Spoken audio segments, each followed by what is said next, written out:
उत्पन्ना एकादशी व्रत कथा के संदर्भ में बताया गया है कि एक समय की बात है, सूत जी महाराज कहने लगे कि हे ऋषियों, इस व्रत का वृत्तांत और उत्पत्ति प्राचीन काल में भगवान कृष्ण ने अपने परम भक्त युधिष्ठिर को सुनाई थी, वही मैं तुम्हें सुनाने जा रहा हूं। एक समय राजा युधिष्ठिर ने भगवान से प्रश्न किया कि हे प्रभु, मार्गशीर्ष माह के कृष्ण पक्ष की एकादशी व्रत की विधि क्या है और उसका फल क्या प्राप्त होता है तथा इस दिन किस प्रकार से क्रिया की जाती है, आप कृपा करके मुझे सुनाइए। यह वचन सुनकर के भगवान कृष्ण कहने लगे कि हे राजन, मैं तुमसे एकादशी व्रत का महात्म्य कहने जा रहा हूं। सर्वप्रथम हेमंत ऋतु में मार्गशीर्ष माह के कृष्ण पक्ष की एकादशी से इस व्रत को आरंभ किया जाता है। दशमी को सायंकाल भोजन के बाद अच्छी प्रकार से दातुन करे ताकि अन्न का अंश मुंह में न रह जाए। रात्रि को भोजन कदापि न करे, अधिक नहीं बोलना चाहिए।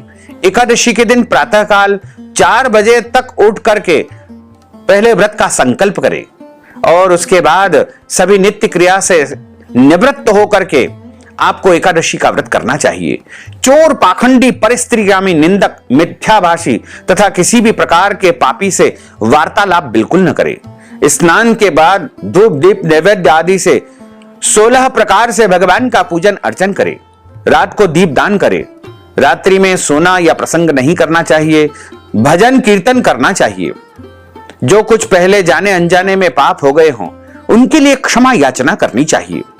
धर्मात्मा पुरुषों को भगवान कृष्ण की प्रसन्नता के लिए दोनों पक्ष यानी कृष्ण पक्ष, शुक्ल पक्ष दोनों ही एकादशियों को समान भाव से समझ करके व्रत करना चाहिए।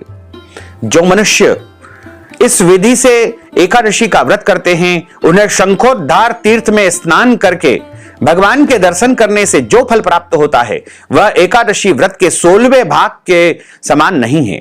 व्यतिपात के दिन दान देने का लाख गुना फल होता है। संक्रांति से 4 लाख गुना तथा सूर्य एवं चंद्र ग्रहण में स्नान दान से जो पुण्य प्राप्त होता है वही पुण्य एकादशी के दिन व्रत करने से मनुष्य को सहज ही मिल जाता है। अश्वमेध यज्ञ करने से 100 गुना फल तथा 1 लाख तपस्वियों को 60 वर्ष तक भोजन कराने से 10 गुना फल, 10 ब्राह्मणों अथवा 100 ब्रह्मचारियों को भोजन करवाने का 1000 गुना पुण्य भूमि दान करने से होता है। उससे 1000 गुना पुण्य कन्यादान करने से प्राप्त होता है। उससे भी 10 गुना पुण्य विद्या दान करने से होता है। विद्यादान से 10 गुना पुण्य भूखे को भोजन करवाने से प्राप्त होता है।